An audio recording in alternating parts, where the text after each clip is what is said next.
আসসালামু আলাইকুম সবাইকে। আমি তানিয়া আক্তার।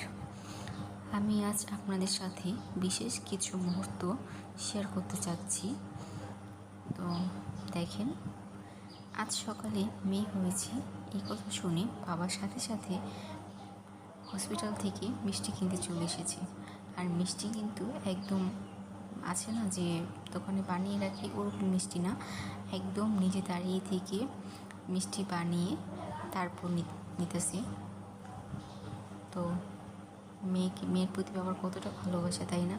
আজকাল তো মেয়ে হলে বাবা মা কত মানুষ বেজার হয়, রাগ হয়, কিন্তু উনি এই বাবাটা খুব খুশি হয়েছে। তো দেখেন, এটা হচ্ছে কোয়ালিমানরা। এখানে আসলে আপনারা নিজে দাঁড়িয়ে থেকে মিষ্টি বানিয়ে নিতে পারবেন, কোনো ভেজাল কিছু নেই। দেখেন, বাবা একদম যত্ন সহকারে মিষ্টিগুলো মেপে নিচ্ছে। কতটা ভালোবাসা, তাই না মেয়ের প্রতি? সবাই দোয়া করবেন ছোট বাবুটার জন্য।